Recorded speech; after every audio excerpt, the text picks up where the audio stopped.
जय राधा माधव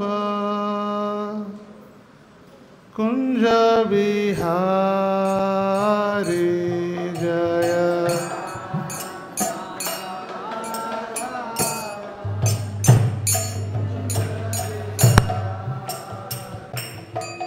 जय राधा माधव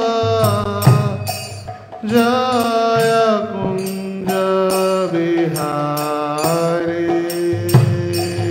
जय राधा माधव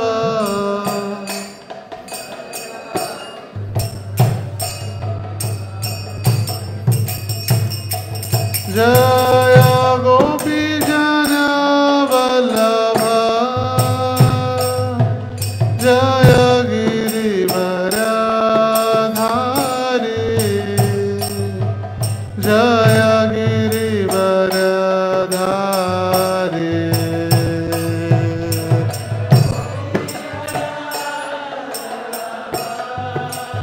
म्हणा सर्वजण गिरिवरधारी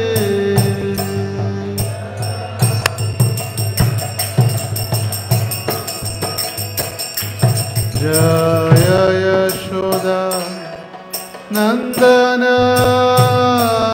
जय ब्रज जन रंजन जय नंदन जय ब्रज जन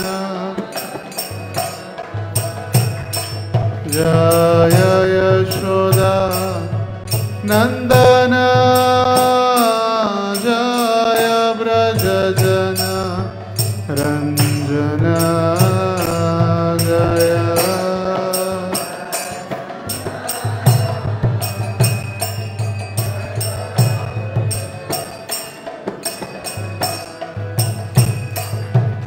जय यमुना तीरवनचारी जय कुंज बिहारी जय कुंज बिहारी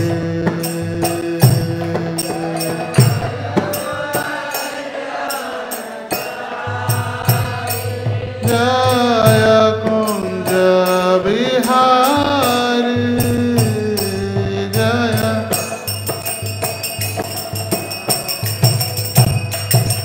जय यमुना तीरवनचारी जय कुंज बिहारी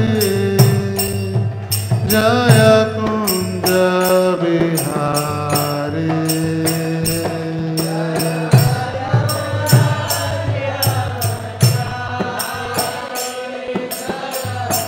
कुंज बिहारी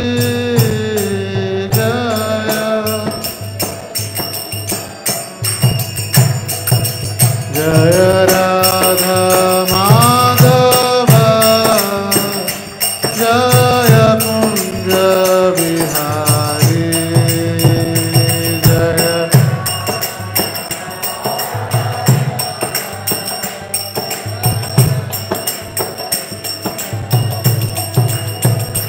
जय राधा माधव जय कुंज बिहारी जय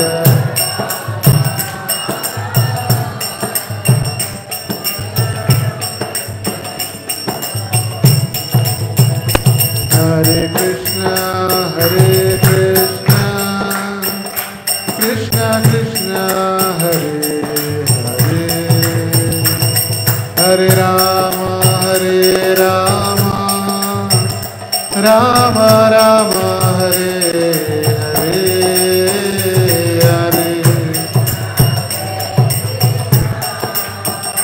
कृष्ण कृष्ण हरे हरे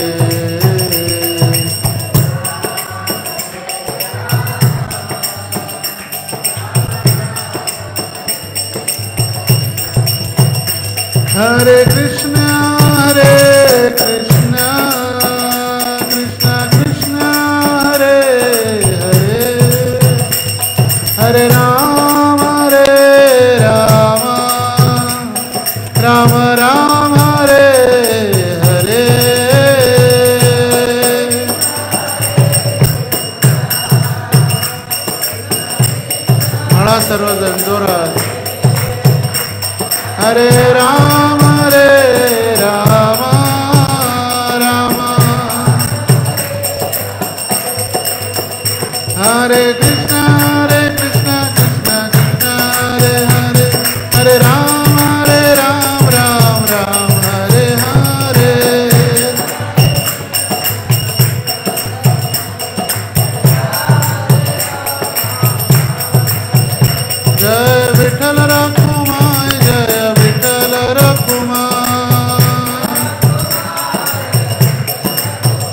जय विठ्ठल रखुमाई जय विठ्ठल रखुमाई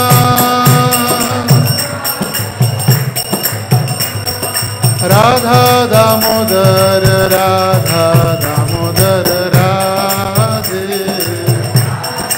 दामोदर राधा दामोदर गौरनिताय गौरनिताय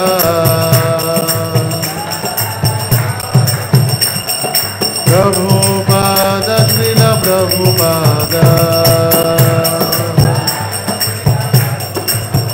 हरि बोल हरि बोल हरि बोल हरि बोल हरि बोल हरि बोल ताई बोल हरि बोल हरि बोल हरि बोल गौर हरि बोल हरि बोल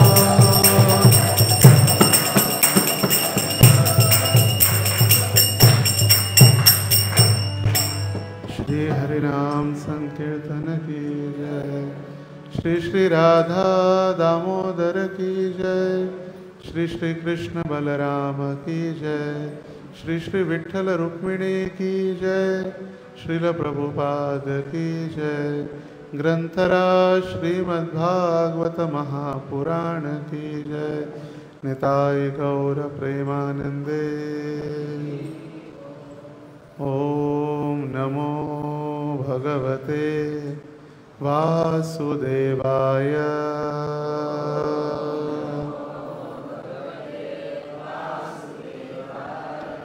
ओम नमो भगवते वासुदेवाय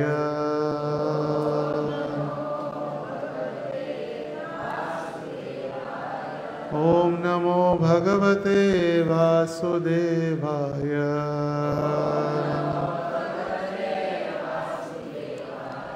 नारायणं नमस्कृत्यं नरं चैव नरोत्तमम् देवीं सरस्वतीं व्यासं ततो जयाम्बुधीरये नष्टप्रायेषु अभद्रेषु नित्यं भागवत सेवया भगवतीरुत्तमश्लोके भक्तिर्भवति नैष्टिकीम् कृष्णाय वासुदेवाय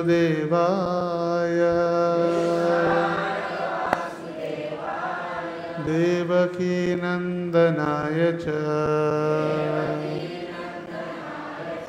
नन्दगोपः कुमाराय गोविंदाय नमो नमः। हरे कृष्ण। सर्वांचं स्वागत आहे आजच्या या श्रीमद भागवत कक्षेसाठी। आपण अध्ययन करत आहोत ग्रंथराज श्रीमद भागवतम स्कंद 3 अध्याय 26 आणि श्लोक संख्या 51।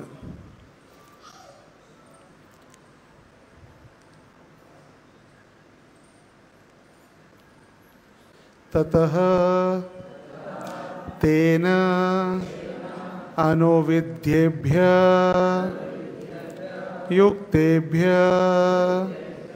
अंडम अचेतनम उत्थितं पुरुषः यस्मात् उदतिष्ठत् असौ विराटः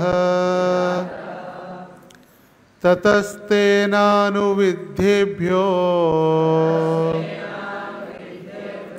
युक्तेभ्योऽण्डमचेतनम् उत्थितं पुरुषो यस्मात् उदत्तिष्ठत् असौ विराट् ततस्तेनानुविद्धेभ्यो युक्तेभ्योऽण्डन्मचेतनम् उत्थितं पुरुषो यस्मात् उदत्तिष्ठत् असौ विराट् ततस्तेनानुविद्धेभ्यो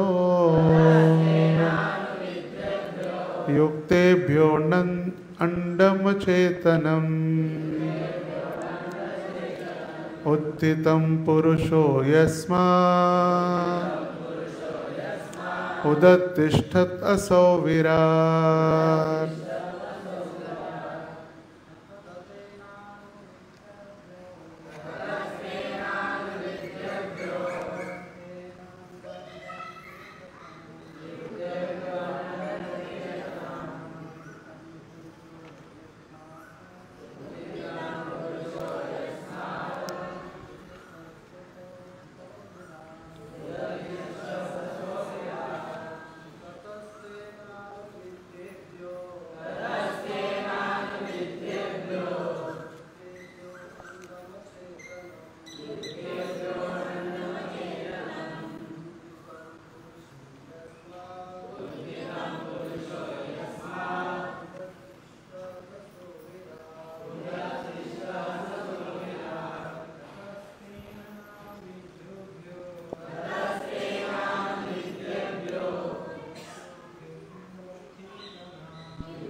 माताजी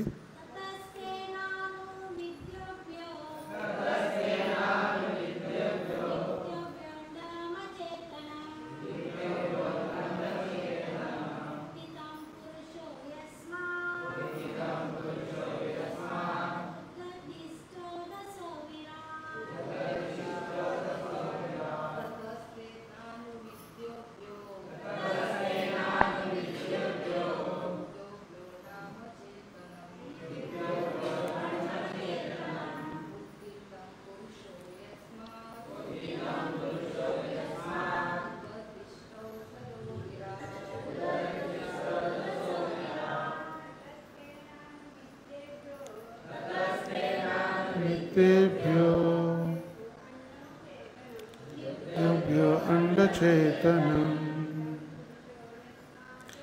उत्थितं पुरुषो यस्मात् शब्दार्थ म्हणा ततः नंतर तेन भगवंतांनी अनुविद्धेभ्यः क्रियाशील झालेल्या या 7 तत्वापासून युक्तेभ्य एकत्रित झालेली वा मिसळलेली अंडम एक अंडे अचेतनम अचेतन उत्थितम उत्पन्न झाले पुरुषः विराट पुरुष यस्मात् ज्याच्यापासून उदतिष्ठत प्रकट झाला असो तो विराट विराट प्रख्यात। अनुवाद आणि तात्पर्य कृष्ण कृपा श्रीमूर्ती एसी भक्ति वेदांत स्वामी शिल प्रभुपादांच्या द्वारे। शिल प्रभुपाद की जय। अनुवाद भगवंतांच्या उपस्थितीने ही 7 तत्वे क्रियाशील होऊन एकमेकात मिसळल्यानंतर त्यापासून एक अचेतन असे अंडे उत्पन्न झाले आणि अंड्यामधून प्रख्यात विराट पुरुष प्रकट झाला। तात्पर्य मैथुनातून मातापित्यांच्या स्त्रावांचा एकमेकांशी संबंध येतो आणि उत्सर्जन व स्त्रावाचे फेसाळ मिश्रण तयार होते। या प्रक्रियामधून एक विशिष्ट स्थिती निर्माण होते। अशा स्थितीत आत्मा जड पदार्थामध्ये प्रवेश करतो आणि ते संमिश्रण हळूहळू एका संपूर्ण शरीराचा आकार धारण करते. हेच तत्व वैदिक सृजनाच्या संबंधनालाही लागू पडते. सर्व घटक व त्यांचे संमिश्रणे उपस्थित होती, पण केवळ भगवंतांनी त्या जड घटकामध्ये प्रवेश केला तेव्हा त्या जड पदार्थामध्ये वास्तविक हालचाल निर्माण झाली. हेच निर्मितीचे कारण आहे. ही प्रक्रिया आपल्याला आपल्या नेहमीच्या अनुभवातही दिसून येते. आपल्याकडे जरी माती, पाणी, अग्नी हे घटक उपलब्ध असले तरी आपण ज्यावेळी त्यांना एकत्रित करण्याचे परिश्रम करू तेव्हाच ते विटांचा आकार घेतात. जीवाच्या उपस्थितीविना जड पदार्थ कोणत्याही प्रकारे आकार घेऊ शकत नाही. त्याचप्रमाणे भगवंतांनी विराट पुरुषाच्या रूपाने चालना दिल्या वाचून ते भौतिक जग विकसितच होत नाही. यस्मात् उत्तिष्ठद असौ विराट. भगवंतांनी उत्पन्न केलेल्या क्षोभामुळेच आकाश निर्माण झाले आणि तेथेच भगवंतांचे विराट रूपही प्रकट झाले. ओम अज्ञानतिमिरान्धस्य ज्ञानाञ्जनशलाकया चक्षुरुन्मीलितं येन तस्मै श्रीगुरवे नमः. नमो विष्णुपादाय कृष्णप्रेष्ठाय भूतले श्रीमते भक्तिवेदान्त स्वामिन् इति नामिने. नमस्ते सारस्वते देवे गौरवाणी प्रचारिणे निर्विशेष शून्यवादी पाश्चात्यदेशतारिणे. वाञ्छाकल्पतरुभ्यश्च कृपासिन्धुभ्य एव च पतितानां पावनेभ्यो वैष्णवेभ्यो नमो नमः. जय श्री कृष्ण चैतन्य प्रभो नित्यानंद श्री अद्वैत गदाधर श्रीवासादि गौरभक्तवृंद. हरे कृष्णा कृष्णा कृष्णा हरे हरे, हरे राम राम राम हरे हरे. हरे कृष्ण. जवळजवळ 2 महिन्यानंतर 2-2.5 महिन्यानंतर आज विठ्ठल मंदिरामध्ये ही भागवत सेवा करण्याची संधी प्राप्त झाली आणि आजचा विशेष दिवस भीमा पांडव निर्जल एकादशी. आणि एकादशी तीही निर्जल एकादशी, त्यामुळे कोणताही खर्च आणि शरीराला कष्ट नाही. वैदिक पद्धतीमध्ये सगळ्या एकादशी निर्जलच असायच्या किंवा कोणताही उपवास तो निर्जलच असायचा. निर्जल म्हणून त्याला संबोधून सांगायची आवश्यकता नव्हती. कोणताही उपवास म्हणजे निर्जल. पण भीमाला निर्जल एकादशी करणं कठीण झालं, सगळ्या एकादशी. आणि म्हणून भीमासाठी व्यासदेवाने सांगितलं ॲटलिस्ट एक तरी एकादशी निर्जल करा. आणि मग ही निर्जला एकादशी केल्यामुळे त्यांना सगळ्या एकादशींचं फलप्राप्ती झाली. पण आपल्याला त्या पद्धतीनं विचार करून चालत नाही. जे स्मार्त किंवा तथाकथित ब्राह्मण लोक कर्मकांडाच्या पद्धतीनं निर्जल एकादशी करून त्यांना पापातून मुक्त व्हायचं असतं, सगळ्या पापातून किंवा पापांच्या राशीतून मुक्त व्हायचं आहे.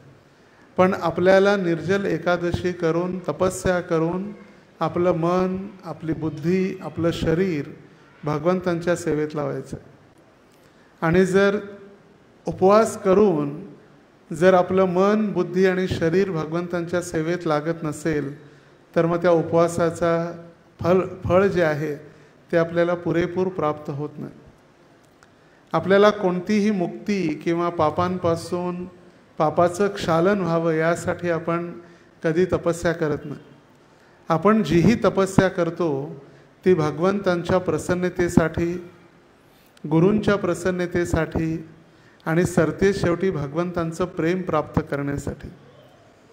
आणि त्या प्रेमासाठीच किंवा त्या भगवंतांच्या भक्तीसाठीच हे सगळे नीती आणि नियम आपण पालन करतो. जसं एखादा व्यक्ती जर तो तपस्या करत असेल पण तो का तपस्या करतो हेच त्याला माहीत नाही, का तपस्या करतो हेच त्याला माहीत ज्ञान नसल्यामुळे त्या तपस्येची फलप्राप्ती त्याला कधीच प्राप्त होत नाही. आणि म्हणून आपण मिश्र भक्ती किंवा तथाकथित तपस्या आपण करून भगवंतांना प्राप्त करू शकत नाही. नंतर मी फार कडक अगदी निर्जल उपवास केला म्हणून भगवंतांनी मला दर्शन द्यावं किंवा भगवंतांनी मला शुद्ध भक्ती द्यावी असं भगवंतांना आपण कधीही बांधू शकत नाही. जसं चैतन्य महाप्रभूंच्या लीलेमध्ये एक भक्त, एक ब्रह्मचारी होता, पयपान करी ब्रह्मचारी. पय म्हणजे दूध, आणि फक्त तो दूध पिऊनच ब्रह्मचारी व्रताचं पालन करत होता. आणि श्रीवास ठाकूरांनी त्यांना चैतन्य महाप्रभूंच्या कीर्तनात भाग तर अनुमती नव्हती पण त्यांना बघण्यासाठी लपून तू बघू शकतो, कीर्तनाचा भाग घेऊ शकतो, अनुमती दिली. आणि कीर्तन ज्यावेळी प्रारंभ झालं रात्रीच्या वेळी, महाप्रभू म्हणाले आज कीर्तनामध्ये इतका आनंद येत नाही तितका दररोज येतो, काहीतरी गडबड आहे. आणि त्यावेळी श्रीवास ठाकूरांनी सांगितलं की हा ब्रह्मचारी एक लपून बसून त्याला मी कीर्तन बघण्यासाठी सांगितलं. आणि त्यावेळी महाप्रभू म्हणाले फक्त कोणी दूध पिऊन जर तपस्या करत असेल आणि जर त्याला वाटत असेल माझी प्राप्ती होईल, माझी प्राप्ती कधीही अशा पद्धतीनं होणार नाही. आणि म्हणून उपवास या शब्दाचा अर्थच आहे, उप म्हणजे जवळ आणि वास म्हणजे राहणे. भगवंतांच्या जवळ किंवा भक्तांच्या जवळ राहून भगवंतांचं नाम, रूप, गुण, लीला आणि भक्तांचा संग करणं हे आवश्यक आहे. नाहीतर उपवास तपस्या तर भौतिक जगात भरपूर चाललेलं आहे. उन्हाळ्याच्या दिवसामध्ये जे नागा बाबा आणि साधू जे असतात, उन्हाळ्याच्या दिवसामध्ये अगदी कडक उन्हाळ्यामध्ये जेव्हा 40, 45, 50 डिग्री सेल्सिअस असतं त्यावेळी आपल्या बाजूनं चारी बाजूनं अग्नी पेटवून ठेवणं, किंवा अगदी थंडीमध्ये जेव्हा मायनस किंवा 0 डिग्री असतं त्यावेळी थंड पाण्यामध्ये आत जाऊन तपस्या करणं, अशा भरपूर तपस्या करतात लोक. पण त्या तपस्येची फलप्राप्ती भगवंतांचं प्रेम नाही आहे. आणि म्हणून उपवास म्हणजे भगवंतांच्या जवळ राहणं आणि अपराध म्हणजे राधाराणीपासून दूर जाणं. उपवास आणि अपराध हे दोन्ही शब्द मिळते जुळते आहेत. उपवास, अपराध. उप म्हणजे जवळ राहून भगवंतांची सेवा करून भगवंतांच्या जवळ जाणं. अपराध म्हणजे राधाराणीपासून दूर घेऊन जाणारं कार्य, त्याला म्हटलेलं आहे अपराध. आणि त्या अपराधात कधी कधी काय होतं, आपले उपवास कमी पडतात आणि अपराध जास्त होतात. आणि त्यामुळे ते प्रेम किंवा ती भगवत भक्ती किंवा तो उत्साह किंवा आनंद आपण अनुभवू शकत नाही. आता आपण ऐकतो की निर्जल 1 दिवस उपवास करायचा आपल्याला, त्याच्यासाठी किती मोठी तयारी, दशमीला काय खावं काय खाऊ नये, रात्री 12पर्यंत चिंतन, आत्तापर्यंत खाऊन पिऊन पाण्याची बाटली चिंतन असतं. रघुनाथदास गोस्वामी ज्यावेळी त्यांनी घराचा त्याग केला, प्रत्येक क्षणोक्षणी त्यांची इच्छा असायची की चैतन्य महाप्रभूंना भेटायचं, चैतन्य महाप्रभूंना भेटायचं, चैतन्य महाप्रभूंना भेटायचं. आणि दरवेळी ते घरातून पळून जायचे. आता कधी कधी या भौतिक जगाची परिस्थिती आहे की घरी चांगली व्यवस्था नाही म्हणून साधू बनायचं आहे, किंवा घरची आपली इंद्रिय तृप्ती होत नाही किंवा साधन नाही किंवा धन नाही म्हणून ते साधू बनायचा प्रयत्न करतात, ज्यामुळे साधू बनल्यानंतर आपली सर्व इच्छा पूर्ण होतील, धनराशी प्राप्त होईल. पण प्रभुपाद म्हणतात की रघुनाथदास गोस्वामींजवळ आजच्या तारखेनुसार जर म्हटलं तर 2 टायटॅनिक बोट भरतील इतकी सोन्याची नाणी त्यांच्या घरात होती. टायटॅनिक बोट, साध्या बोट नाही, 2 बोट भरून त्या सोन्याची नाणी. आता त्यांचे जे वडील जे होते, वडील आणि काका हे सगळे नवाब हुसेन शहाच्या दरबारामध्ये टॅक्स कलेक्टर होते. इन्कम टॅक्स डिपार्टमेंट त्यांच्याजवळ, विचार करा टॅक्स डिपार्टमेंट म्हणजे किती त्यांच्याजवळ असणार आहे धनराशी. आणि अशा परिस्थितीतही ते भगवंतांची प्राप्तीसाठी घर सोडून पळून जायचा प्रयत्न करायचे. मग सिक्युरिटी गार्ड त्यांना घरी थांबवण्यासाठी सिक्युरिटी म्हणा किंवा खोलीत बंद करून ठेवणं असे प्रयत्न चालू झाले. मग त्यांच्या वडिलांनी विचार केला की संसारामध्ये जी सुंदर एक युवती बघून त्यांचा विवाह करावा. आता लग्न झाल्यानंतर तरी घरात काहीतरी लक्ष देईल किंवा घरात थोडंसं आसक्ती वाढेल. आता सुंदर युवती बघून लग्न केलं तरी त्यांची आसक्ती वाढली नाही घरात, तरी ते पळून जायचा प्रयत्न करतच होते. आणि एक दिवस पळून जात होते आणि पळून गेलेही तेव्हा त्यांची आई म्हणाली आता काय एकच पर्याय, दोरी आणा आणि याला बांधून ठेवा घरात, त्याच्याशिवाय सुधारणार नाही. पण त्यावेळी त्यांचे वडील म्हणाले साऱ्या संसाराला जी बांधून ठेवणारी स्त्री ती याला बांधू शकली नाही तर साधारण रस्सी काय बांधणार आहे. साऱ्या संसाराला जी बांधून ठेवत्या, संसाराचा मूळ जो आहे स्त्री आणि स्त्रीचा संघ, ज्या प्रभुपाद तात्पर्यामध्ये लिहित आहेत, तो संघ याला बांधून ठेवू शकला आणि सुंदर युवती त्याला आकर्षित करू शकली नाही तर साधारण दोरी का बांधणार आहे. आणि त्यांना माहीत होतं की माझे वडील मला शोधण्यासाठी किंवा मला पकडण्यासाठी सैनिक पाठवणार, म्हणून त्यांनी दररोज जो रस्ता वापरतो तो न वापरता जंगलातला रस्ता वापरायला सुरुवात केली.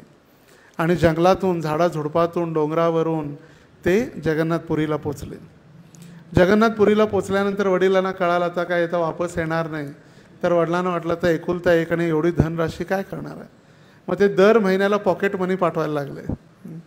दर महिन्याला धनराशी जसं आई वडील मुलांना देतात महिन्याला बाबा 100 500 जे काही असेल त्याच्यात तुझं जाणं येणं खाणं कॉलेजचा खर्च जे असेल तशी पॉकेट मनी त्यांना देऊ लागले.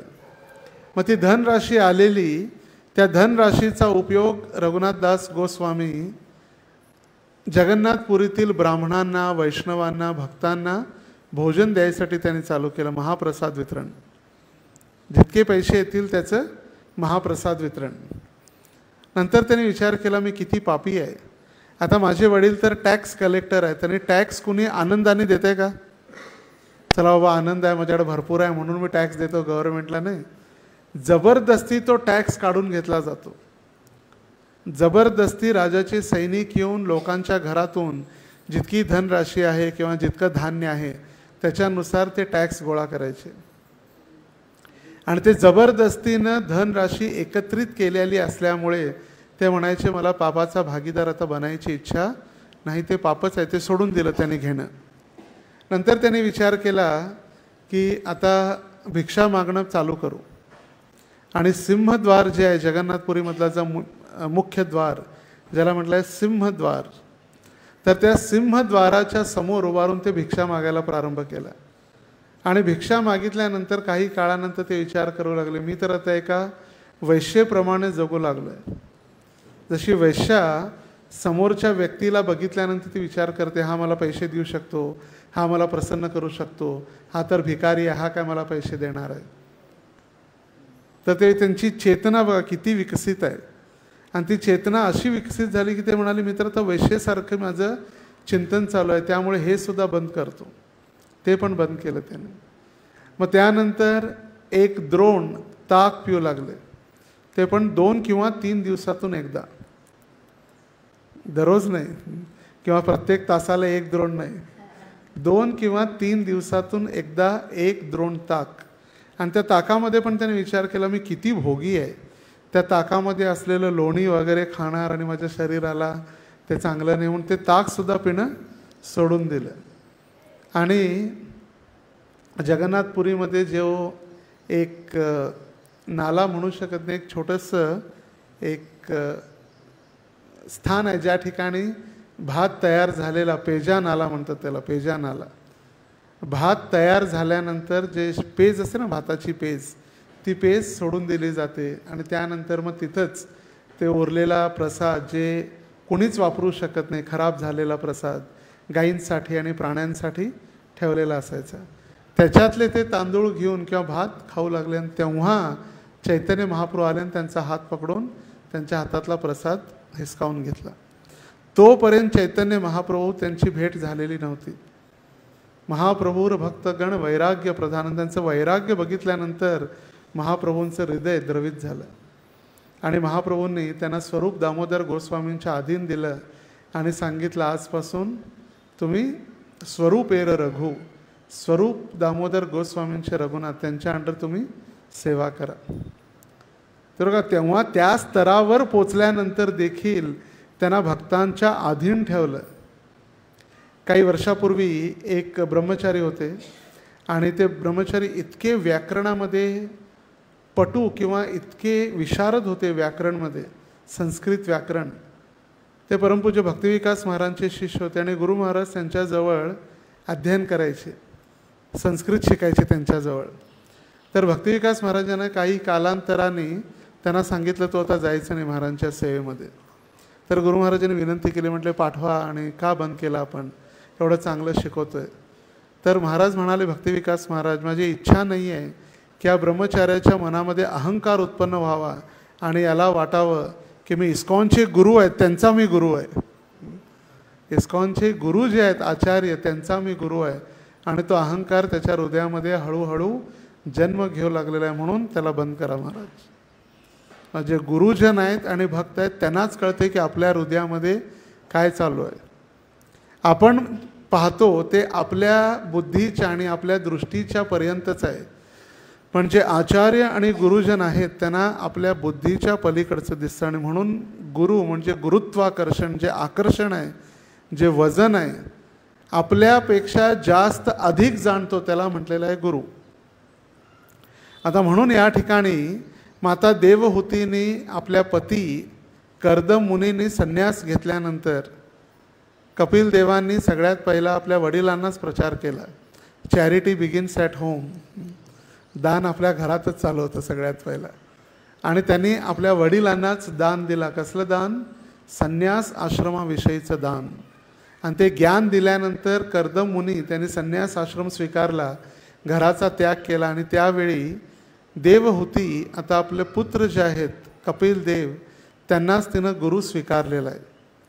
आणि एक माता देवहूती आणि कपिल देव यांचा हा संवाद आहे. तर त्या कपिल देवांना माता देवहूतींनी प्रश्न विचारलेला होता.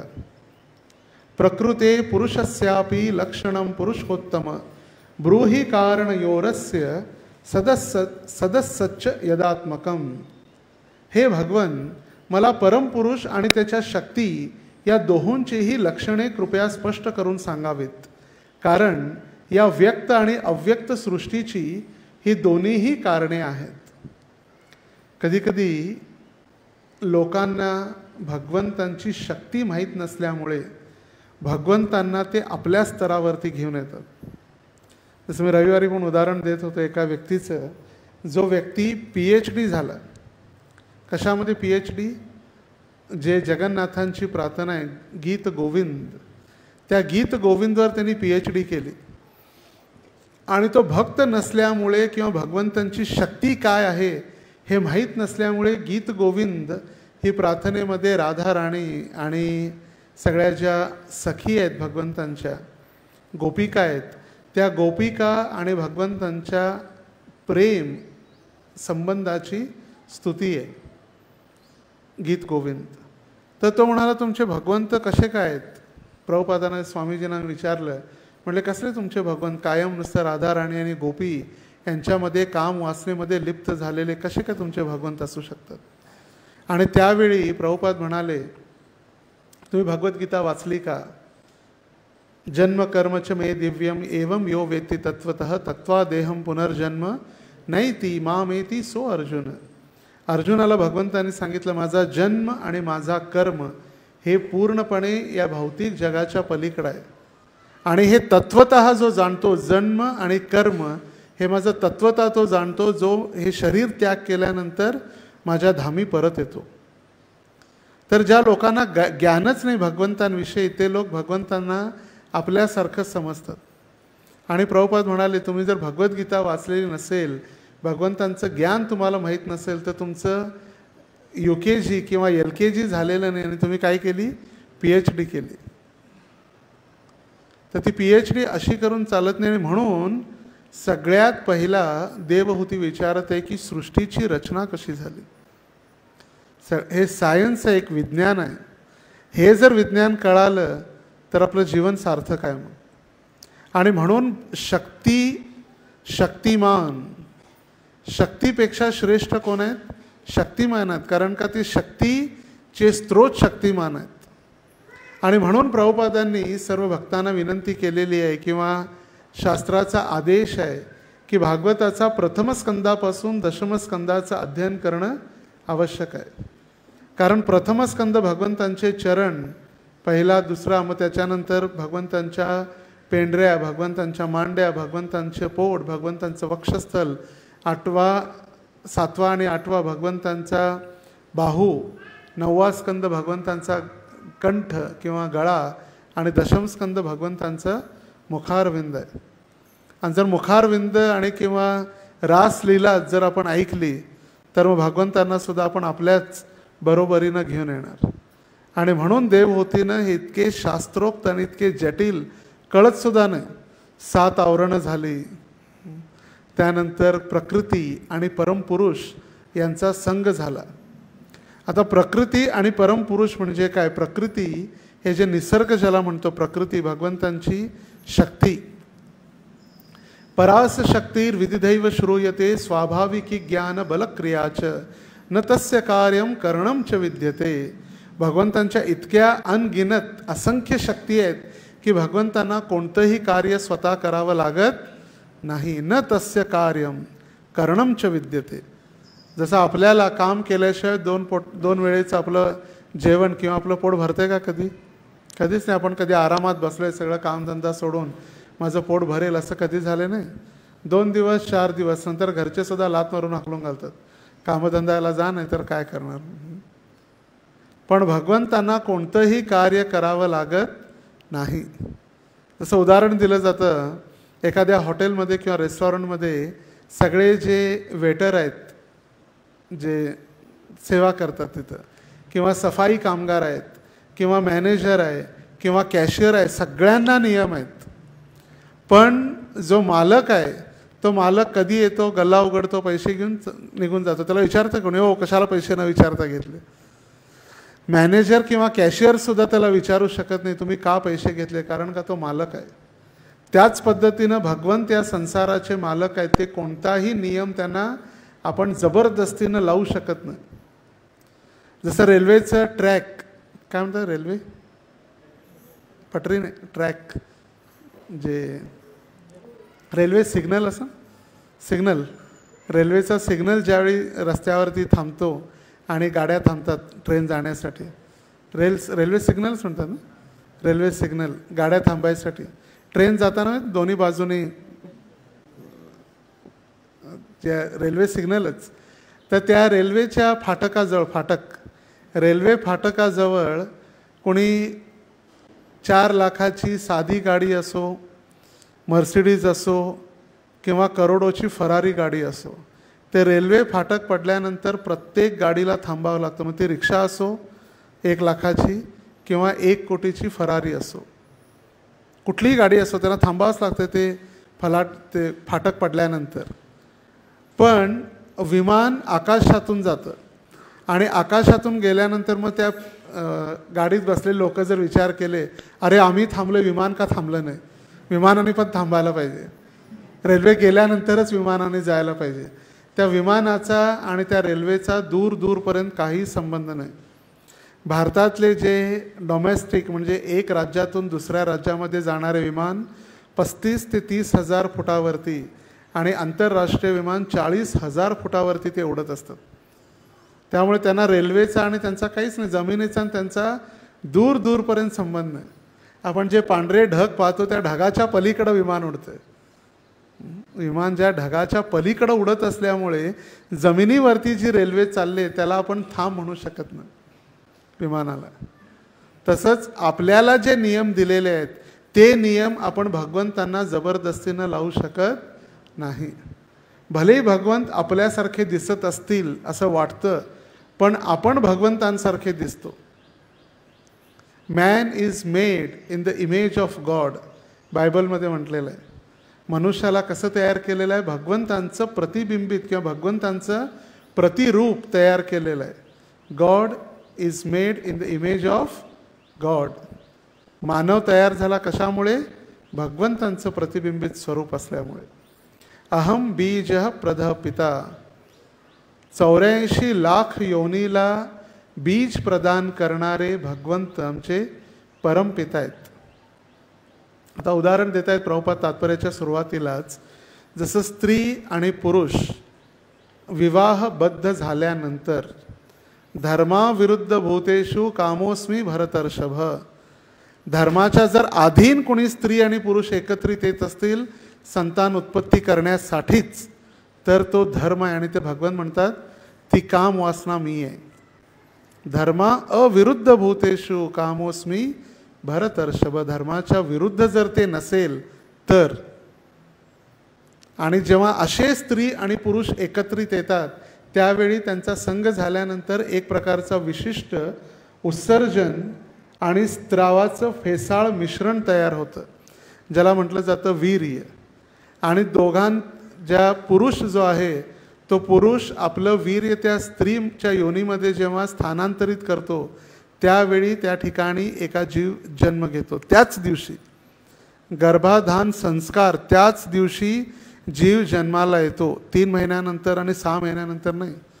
आजकालचं सायन्स कितकं मूर्ख आहे की त्यांना वाटतं नाही 6 महिन्यापर्यंत जर गर्भपात किंवा अबॉर्शन केलं तरी चालतं. नाही, संस्कारच पहिला आहे. 16 संस्कारापैकी पहिला संस्कार आहे गर्भाधान, ज्या दिवशी गर्भ दान दिला जातो.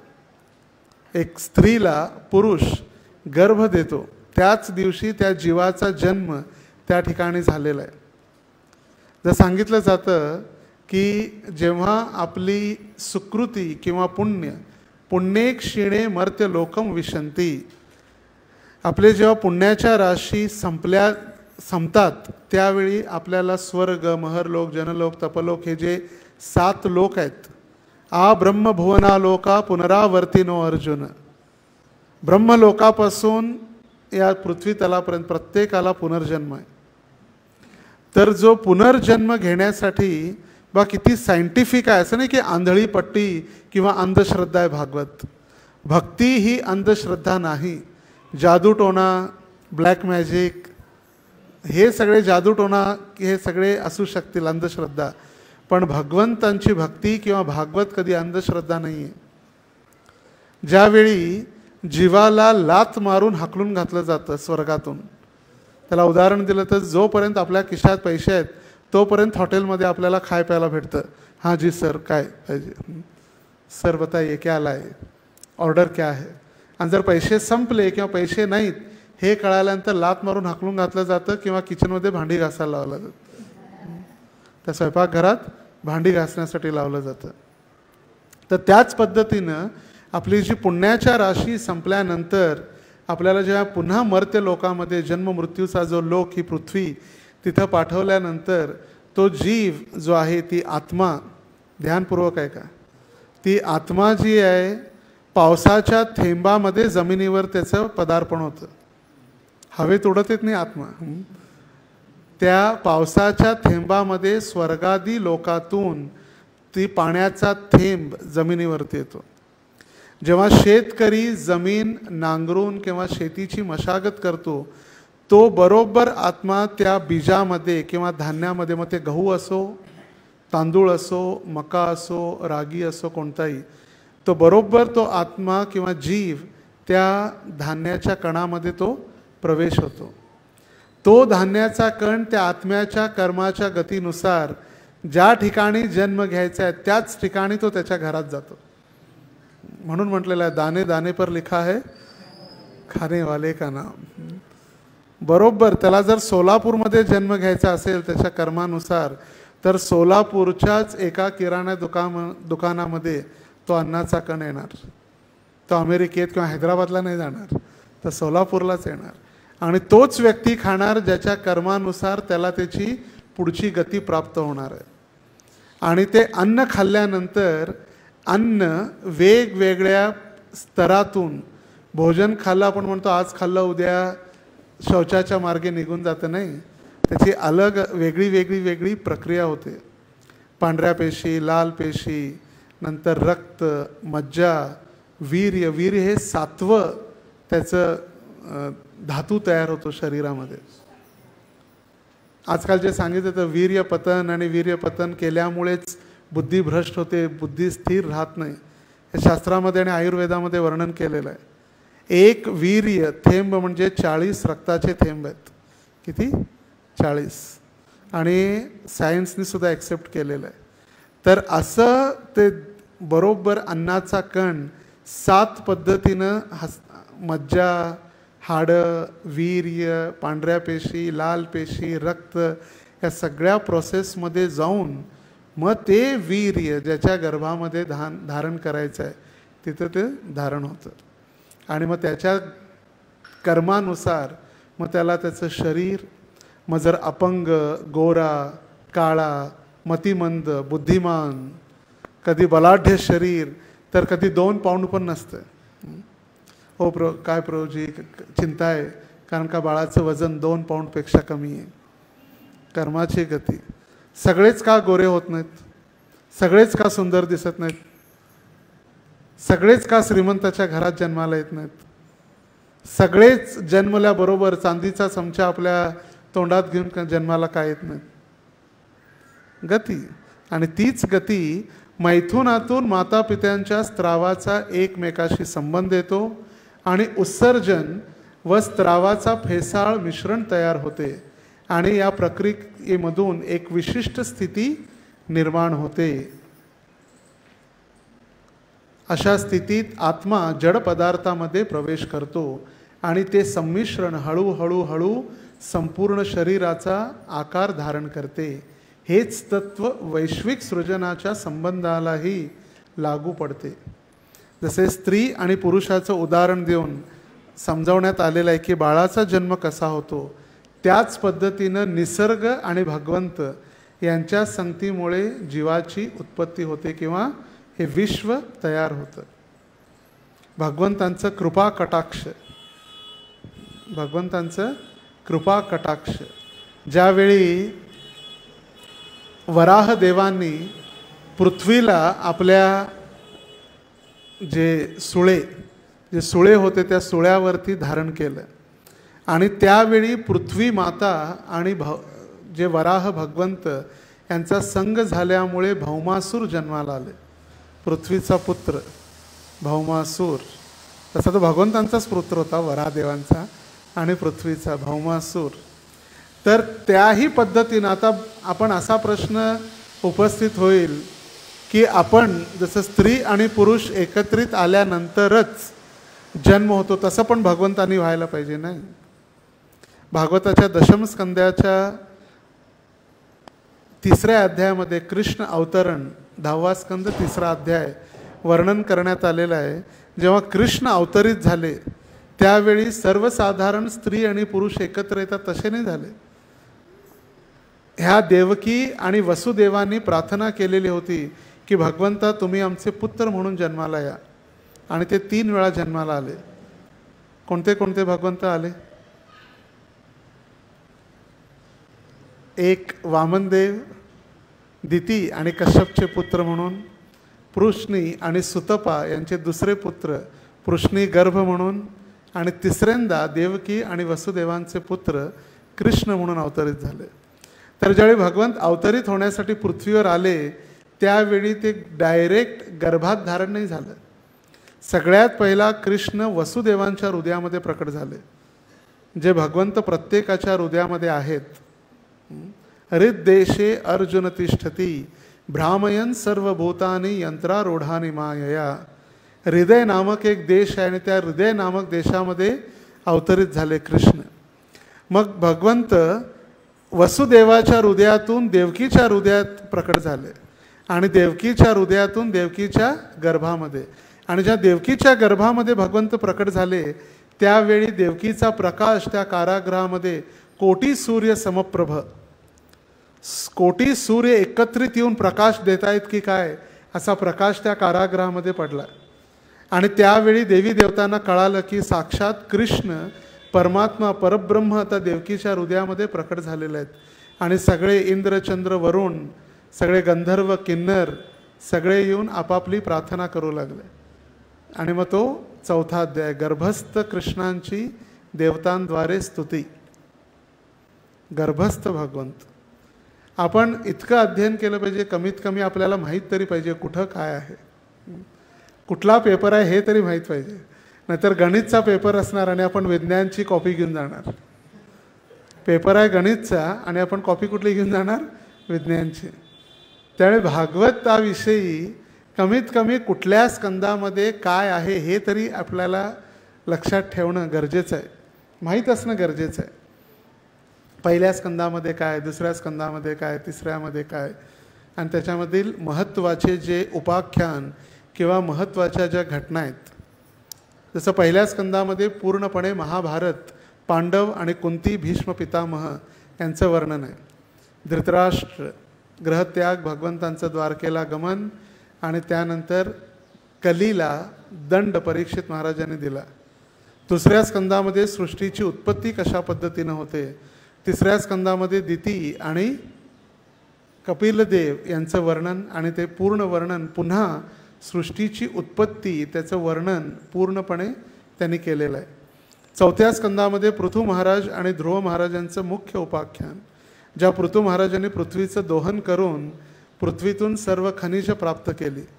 5व्या स्कंदामध्ये ब्रह्मांडाचं वर्णन, खगोल, ज्या ठिकाणी जसं अंड्याप्रमाणे सांगितलं त्याचं पूर्ण अधिक वर्णन, ते कसं अंड आहे आणि कशा पद्धतीनं सूर्याची गती, गंगेचं अवतरण, आणि भरत महाराजांचं वर्णन केल्यानंतर भवाटवीचं वर्णन करून शुकदेव गोस्वामी 28 प्रकारच्या नरकांचं वर्णन करून तिथं त्यांनी थांबवलं.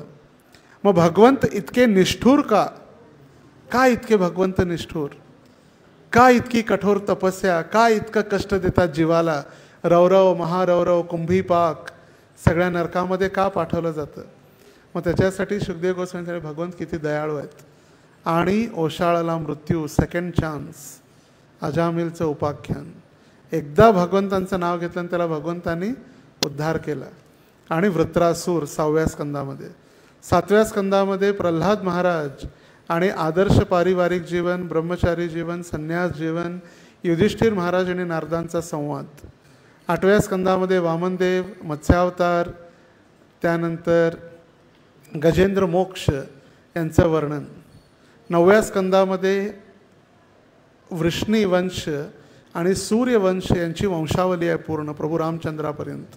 2 अध्यायामध्ये रामायण आणि 2 श्लोकामध्ये कृष्णलीला सांगून, 2 अध्यायामध्ये रामलीला आणि कृष्णलीला 2च श्लोकामध्ये सांगून शुकदेव गोस्वामी थांबले. आणि त्यावेळी 6वा दिवस प्राय चालू होता. त्यांना सांगितलं परीक्षित महाराजांना, तुम्हाला काय ब्रेक झोप वगैरे यायले का, थकले का, मंगल आरतीला उठले म्हणून, काय तहान वगैरे लागली का. म्हटलं काही नाही, स्वादू स्वादू पदे पदे, एकदा तहान लागली म्हणूनच त्याला कांड झाला, इतकं सगळं झालं आहे. आणि जर आत्ता जर मी तहान लागले म्हणून पाणी प्यायसाठी गेलं तर नाही, आता काही नाही पाहिजे, पाणी नाही, काहीच नाही, मी थकलेलो नाही. आणि मला फक्त 2 श्लोकामध्ये नाही तर मला संपूर्ण कृष्णलीला विस्तार कथितम विस्तारम, कथा करा भगवंताची विस्तार रूपामध्ये कृष्णलीला. आणि त्यानंतर 10व्या स्कंदामध्ये 90 अध्यायामध्ये कृष्णलीलेचं वर्णन केलं. 11व्या स्कंदामध्ये निमी आणि नवयोगेंद्र यांचा मुख्य संवाद. आणि 12व्या स्कंदामध्ये भागवताचं सार आणि परीक्षित महाराजांचं भगवत धाम. तर कमीत कमी या गोष्टी तरी आपल्याला माहिती आहे कुठं काय. म्हणून सांगितलं इतिहासाचा पेपर असेल तर इतिहासाचीच कॉपी करणं आवश्यक आहे. जसं मी एका भक्ताला विचारलं मंदिरात, म्हटलं कुठली काय चाललं आहे, म्हटलं प्रभूजी मी परीक्षा देतो आहे. कुठली परीक्षा, म्हटलं प्रश्नपत्रिका वाचली तर ती होती ईशोपनिषदची आणि तो घेऊन बसलेला भक्ती रसामृत सिंधू. ईशोपनिषदची प्रश्नपत्रिका आणि पुस्तक कुठलं होतं, भक्ती रसामृत सिंधू. तर त्यामुळे जे सिद्धांत आहेत हे सिद्धांत इतकी जीव सृष्टी, सृष्टीची उत्पत्ती प्रभुपाद स्पष्ट रूपानं का सांगतायत इतकं, कारण जोपर्यंत भगवंत पूर्ण सर्व शक्तिमान आहेत हे आपण जाणून घेणार नाही तोपर्यंत आपण भगवंतांना सर्वसाधारण पुरुषच समजणार. भगवंतांनी रासलीला केली म्हणून आपण पण करणार. भगवंतांनी 16,108 राण्या केला, मग आपण मैत्रिणी का करू नये? 16 मैत्रिणी. ही जी मेंटॅलिटी झालेली आहे भगवंतांना आपल्या बरोबरीला आणणं, याचं मूळ कारण भगवंतांविषयी ज्ञान नसणं. आणि जेव्हा भगवंतांविषयी ज्ञान ज्यावेळी प्राप्त होईल तर ते ज्ञान एका तलवारीचं काम करेल. द सॉर्ड ऑफ नॉलेज, ज्ञान की तलवार, प्रभुपादांचा एक ग्रंथ आहे. ते ज्ञान आपल्या तथाकथित आसक्ती, या संसारामध्ये असलेले भ्रम सगळं कापून टाकेल. कारण 84 लाख योनीमध्ये आपण इतक्या गाठी बांधलेल्या आहेत, इतक्या विचारांच्या गाठी, कर्माच्या गाठी आहेत, ते सोडवणं कठीण आहे. ते पातळ प्लास्टिक असतं ना, ते काळी पिशवी किंवा कलर एकदम पातळ जे प्लास्टिक, त्याला जर 3, 4, 8, 10 गाठी घट्ट बांधल्या तर सुटत नाही. किती प्रयत्न करा सुटत नाही. मग एकच पर्याय, प्लास्टिक फाडावं लागतं. मग त्याच पद्धतीनं ही इतकी कर्म आणि इतकी कर्माच्या गती झालेल्या आहेत, त्या आपण सोडवू शकणं कठीण आहे. म्हणून आपल्याला ज्ञानाची तलवार पाहिजे. ती तलवार सर्व कर्मग्रंथी कापून टाकतं. पुढं प्रभुपाद उदाहरण देत आहेत की ज्या पद्धतीनं जोपर्यंत भगवंत आपली कृपा कटाक्ष किंवा भगवंत त्या सृष्टीमध्ये स्वतः हस्तांतरण किंवा स्वतः येऊन कार्य करत नाहीत तोपर्यंत सृष्टीची उत्पत्ती होत नाही. तर प्रभुपाद उदाहरण देत आहेत, माती आहे, पाणी आहे आणि अग्नी आहे, तिन्ही आहे. खरं जोपर्यंत एखादा व्यक्ती जाऊन ती माती आणि पाणी मिक्स करून विटाचे जे साचे असतात त्याच्यात तयार करून अग्नीमध्ये त्या विटा भाजत नाही तोपर्यंत वीट तयार होते का? होते वीट तयार? रात्री आपण माती, एक दिवा आणि पाणी डोक्याला ठेवून झोपू आणि सकाळी विचार करू उद्या घर बांधायचं आहे किंवा विठ्ठल रुक्मिणीमध्ये कन्स्ट्रक्शन चालू आहे, आपल्याला विटा लागणार आहेत, तिन्ही तयार करून ठेवू आणि झोपू. होणार आहे का? नाही. जोपर्यंत आपण त्याच्यामध्ये कार्य घेणार नाही, भाग घेणार नाही, ते पाणी आणि माती एकत्र करणार नाही, त्या अग्नीद्वारे ती वीट भाजणार नाही तोपर्यंत वीट तयार होत नाही. फक्त पाणी आणि माती एकत्र करून वीट तयार तर झाली, पण जोपर्यंत ती भाजणार नाही तोपर्यंत त्याच्यामध्ये शक्ती किंवा ते सामर्थ्य होणार नाही. ती माती ठिसूळ असणार. जर पाणी आणि माती मिक्स करून जरी वाळवलं ते लगेच तुटून जाणार. हात जरी लागला तरी वीट तुटते का? लवकर नाही. कारण अग्नीद्वारे त्याच्यावरती केलेली प्रक्रिया आहे. मी जेव्हा फ्रान्समध्ये होतो, प्रभुपादांचं एक त्या ठिकाणी विशाल असं एक राजवाडा असल्यासारखं आहे, कॅसल म्हणतात, कॅसल राजवाडा. तर त्या मंदिरामध्ये आपले काही गुरुभाऊ आहेत जे अगदी जुने 88-90च्या वेळी दीक्षा झालेले. तर गिरी गोवर्धन प्रभू म्हणून जे आहेत, तर त्यांनी भगवंतांच्या किती कशा पद्धतीनं का पाश्चिमात्य देशातील लोक भगवत भक्तीमध्ये पुढं जातात याचा मी विचार करत होतो. आपण जेव्हा विग्रहांची स्थापना केली किंवा विठ्ठल रुक्मिणीसाठी दागिने जे आहेत आपण कुठून आणतो? दागिने भगवंतांसाठी कुठून आणतो आपण? मुंबईमधून, पुण्यातून, उल्हासनगरमधून किंवा मग स्टेशनरीमधून. पण त्या भक्तांची मेंटॅलिटी किंवा विचारधारा बघा, त्यांनी प्लास्टिक किंवा भौतिकवादी लोकांनी तयार केलेलं नको म्हणून तिथलीच माती घेऊन त्या मातीमध्ये वेगवेगळ्या प्रकारचे रंग घालून ते वेगवेगळे रंग एकत्रित झाल्यानंतर त्या मातीला विशिष्ट पद्धतीनं, एक वैज्ञानिक पद्धतीनं 1000 डिग्रीवरती, 100 डिग्रीवरती पाणी उकळू लागतं. 1000 डिग्रीवरती गरमीत त्याला तापवून त्याचे मणी तयार केलेत, रंगबिरंगी मणी. आणि ते मणी भगवंतांच्या ज्वेलरीसाठी, माळांसाठी. आणि त्याच्यामध्ये सुद्धा वेगवेगळे रंग, मग पिवळा आणि निळा घातल्यानंतर हिरवा वगैरे असे जे कलर, वेगवेगळे जे शेड्स आहेत ते शेड तयार केलेत. कृष्ण बलराम जे प्रभुपादांनी इन्स्टॉल केले, न्यू मायापूर म्हटलेलं आहे, त्या मंदिराचं नाव आहे न्यू मायापूर. कृष्ण बलराम, राधाकृष्ण आणि गौरनिताई आहेत. तर विचार करण्याची पद्धती 1000 डिग्रीवरती 100 डिग्रीला आपण कुकिंग करतो तर पाणी पाणी होऊन जातं. तर ती मातीला प्रक्रिया करून भाजून त्याचे मणी तयार करून त्याची ज्वेलरी तयार करून भगवंतांना अर्पण. तर मी त्यांना सांगितलं, प्रभूजी आता तुम्ही तर व्यासपूजेला येणार नाही आहे. त्यांना विचारलं या. त्यामुळे प्रभूजी नाही, कठीण आहे आता येणं एवढ्या लवकर. तर मी त्यांच्याकडनं कमीत कमी 20 मणी तरी आणले. म्हटलं गुरु महाराजांसाठी आपण एक काउंटर तयार करू बीड बॅगला लावण्यासाठी. जे आपण तयार आणतो प्लास्टिकचे, त्याच्यात कमीत कमी त्या दिवशी व्यासपूजेच्या दिवशी काउंटर तयार करण्यासाठी ते मणी आणले. तर जोपर्यंत व्यक्ती स्वतः उतरत नाही कार्यामध्ये तोपर्यंत ते कार्य सिद्ध होत नाही. जसं आईन्स्टाईनला सगळेजण म्हणायचे की भगवंत नाही आहेत, काय नाही, असंच अचानक तयार झालं. तर आईन्स्टाईनने आपल्या लॅबॉरेटरीमध्ये जाऊन ग्रहमाला तयार केली. सूर्य, चंद्र, ज्युपिटर, नेपच्यून सगळे नवग्रह वगैरे तयार केले आणि एक सेट ठेवला. आणि सकाळी सगळे त्यांचे मित्र विद्यार्थी वगैरे आले. म्हटले अरे कोण तयार केलं, कोण? म्हटले माहीत नाही, अचानक तयार झाले. म्हटले एक ब्लास्ट झाला, बिग बँग थेअरी, एक मोठा ब्लास्ट झाला आणि हे तयार झालं. म्हटले किती मूर्ख आहे, असं थोडी होतं. म्हटले जर जो एक फक्त दिखाव्यासाठी तयार केलेली ग्रहमाला जर एका व्यक्तीने केलेली असू शकते, तर जी इतकी मोठी ग्रहमाला ओरिजिनल ती थोडी आपोआप तयार होते. बिग बँग थेअरी शाळेत जी आपल्याला शिकवली त्याच्यामध्ये काय सांगितलं, एक मोठा स्फोट झाला आणि स्फोट झाल्यानंतर सगळी रचना झाली. कधी एका बिल्डिंगमध्ये स्फोट झाल्यानंतर कधी रचना होते की उद्ध्वस्त होते? गावामध्ये समजा सोलापूर किंवा कोणत्या एका जर गावामध्ये बॉम्बस्फोट झाला तर सुधारणा होते की त्यातून काय तयार होतं की उद्ध्वंस होतं? उद्ध्वंस होते. मग कसं मूर्खता आहे.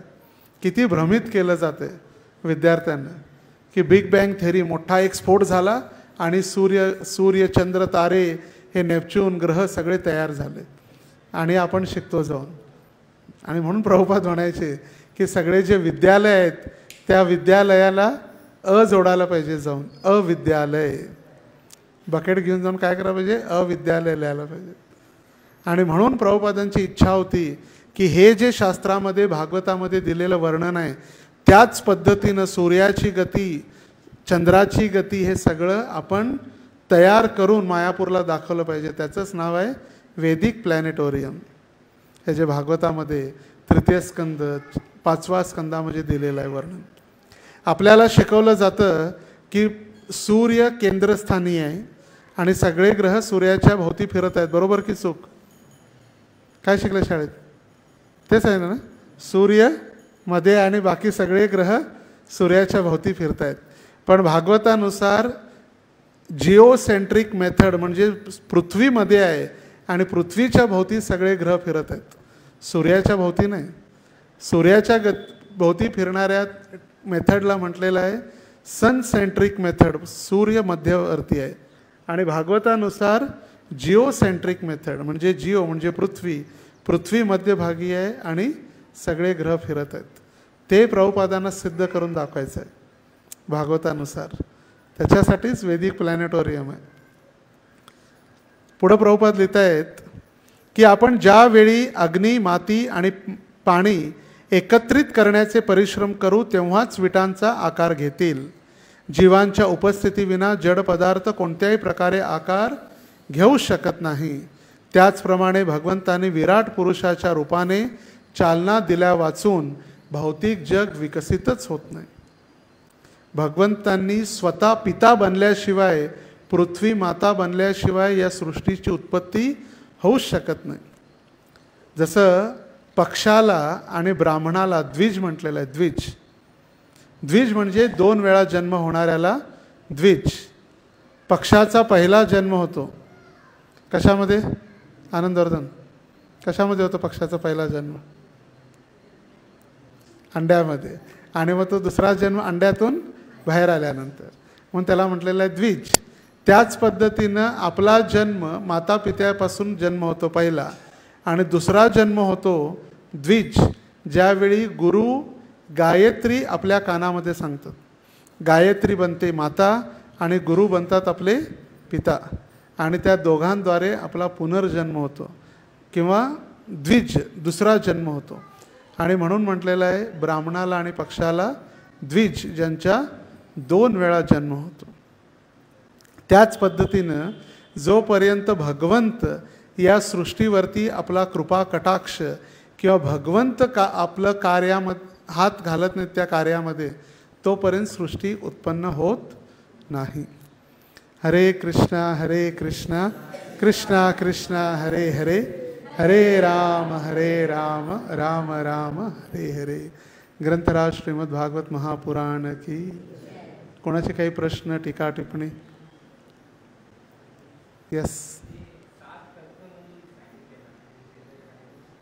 7 तत्व ते वेगळे वेगळे जे सृष्टीची उत्पत्ती करण्यासाठी आहेत, ते तुम्हाला चेक करून एक्झॅक्ट त्याची नावं आणि त्याची जी परिस्थिती काय होते ते तुम्हाला कळवतो. पण शरीरामध्ये जे 7 तत्व बदलतात जन्म घेताना एखादा बालक, त्यावेळी जे सांगितलं, पहिलं वीर्यपासून जे चालू होतं, मग त्याच्यानंतर जेव्हा आपण भोजन करतो, वीर्य हे 7वं आहे. भोजन केल्यानंतर सगळ्यात पहिला जठराग्नीमध्ये तयार होणारा जाठर रस, त्याच्यानंतर पांढऱ्या पेशी, लाल पेशी, नंतर रक्त, मज्जा, हाडं, आणि त्याच्यानंतर वीर्य 7वं. तर हे 7 शरीरामध्ये जे प्रभुपाद म्हणतायत, माता आणि पिता एकत्रित आल्यानंतर मुलांचा जन्म आणि जे भौतिक सृष्टी उत्पन्न होते त्याचे 7 तत्वांची नावं आणि त्याचं डिटेल मी आपल्याला कळवतो. भागवतच्या 5व्या स्कंदात त्याचं वर्णन आहे डिटेल. बाकी आणि कोणाचा काही प्रश्न?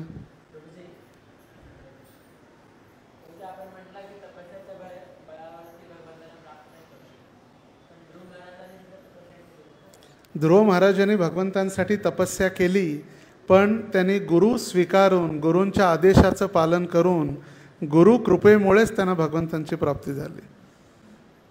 ते जेव्हा तपस्येसाठी निघालेले तेव्हा गुरुने त्यांची परीक्षा घेतली, टेस्ट केली नारदांनी. म्हटले, अरे का रडतोय? म्हटले, नाही मला भगवंतांची प्राप्ती करायची. म्हटले, कशासाठी? म्हटले, मला आईने माझ्या वडिलांच्या मांडीवर बसू नाही दिलं. मला चल म्हटले, मी सांगतो वडिलांना, तुझ्या आईला मी समजावून सांगतो, चल मी घेऊन जात. म्हटले, नाही मला कुठं नाही जायचं आता, मला अशाच व्यक्तीच्या मांडीवर बसायचं आहे जिथं बसल्यानंतर मला कोणीच उतरवणार नाही. त्याने टेस्ट केली पहिला गुरूंनी, आणि मग परीक्षा पास झाल्यानंतर नारदांची कृपा झाली. 12 अक्षर मंत्र ओम नमो भगवते वासुदेवाय हा मंत्र गुरूंनी दिला, आणि गुरूंची कृपा झाल्यानंतरच भगवंतांची कृपा झाली. त्यामुळे वैष्णव आणि गुरूंच्या कृपेशिवाय आपण आपल्या तपस्येवरती भगवंतांची प्राप्ती कधीच करू शकत नाही. तेवढी आपली शक्ती नाही की आपण एकदम डायरेक्ट भगवंतांना प्राप्त करू शकतो. आणि तर आज निर्जल एकादशी आहे. सर्वांनी मंदिरात जितका अधिक वेळ देता येईल तितका अधिक वेळ भगवंतांचं नामकीर्तन, जप, संकीर्तन, तशाच कथा नसते काही मंदिरामध्ये, जपच असतो. पण गेल्या भरपूर महिन्यापासून माझंच येणं होत नव्हतं, त्यामुळे पुन्हा प्रवास चालू होण्या अगोदर म्हणून मी हा निर्णय घेतला की आजच्या आज आहे तोपर्यंत. ज्याला मराठीत गुरु महाराज बाप दाखव नाही तर श्राद्ध कर, आहे तर मग आजच्याच दिवशी, कल करे सो आज, आज करे सो अभी. तर आज निर्जल एकादशी आहे, उद्या बुधवार सुट्टीचा दिवस आणि द्वादशी देखील आहे. तर उद्या ठीक सकाळी 10 वाजता गुरु महाराजांचं आगमन राधा दामोदर मंदिर इस्कॉन सोलापूरमध्ये होईल. तर सर्व भक्तांनी, शिष्यांनी, दीक्षार्थी भक्तांनी, युवकांनी, सर्वांनी मोठ्या संख्येनं महाराजांचं स्वागत करण्यासाठी लवकर येणं आवश्यक आहे. ही वैदिक पद्धत आहे की गुरु किंवा वक्ता येण्या अगोदर श्रोत्यांनी पोचणं आवश्यक आहे. त्यामुळे लवकर येऊन सर्वांनी उत्साहाने गुरु महाराजांच्या स्वागतासाठी तयार राहायचं आहे. 10 वाजता अभिषेक प्रारंभ होईल, जगन्नाथांचा स्नान यात्रा. स्नान यात्रेनंतर महाराजांच्याद्वारे दिव्य प्रबोधन, स्नान यात्रा किंवा चिडादही महोत्सवाविषयी महाराज कथा करतील, आणि चिडादही महोत्सवाचा प्रसाद देखील आहे 1 वाजता. राजभोग आरतीनंतर जगन्नाथांना 56 भोग आणि चिडादही महोत्सवाचा प्रसाद आहे. तर सर्वांनी येतेवेळी, जगन्नाथांचा बड्डे आहे उद्या, तर जगन्नाथांच्या बड्डे दिवशी जगन्नाथांचा जो प्रसिद्ध प्रसाद आहे, जगन्नाथांना काढतो प्रसाद, त्यांना कीर्तन आणि डोनेशन नाही, जगन्नाथ का भात जगत पसारे हात. तर सगळ्यांनीच भात आणू नका, वेगवेगळे जे पदार्थ आहेत भगवंतांना शुद्ध रूपामध्ये बनवून 10 पर्यंत मंदिरात घेऊन या. आणि परवा दिवशी देखील, ज्या दिवशी 20 तारखेला चिडादही महोत्सव ज्या दिवशी आहे, आपण तर उद्या सेलिब्रेट करणार आहे, पण चिडादही महोत्सवाच्या दिवशी देखील महाराजांच्या उपस्थितीमध्ये मंगल आरती आणि जप प्रत्यक्ष रूपामध्ये आणि जपाटॉक देखील आहे.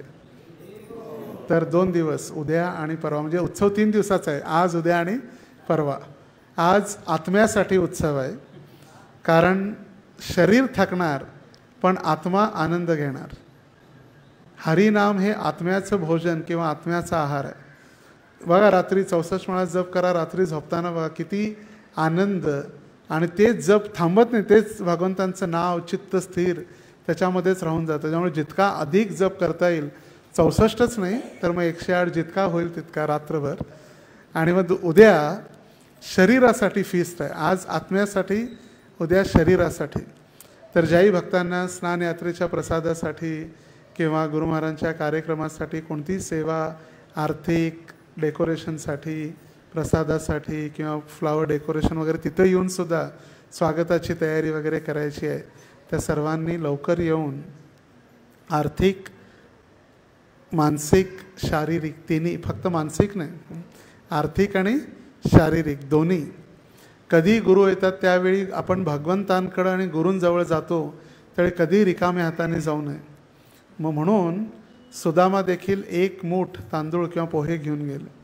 तर त्या पद्धतीनं यथाशक्ती आपल्याकडे जी शक्ती आहे गुरूंच्या चरणी आपण अर्पण करू शकतो. हरे कृष्णा कृष्णा कृष्णा हरे हरे, हरे राम राम राम हरे हरे.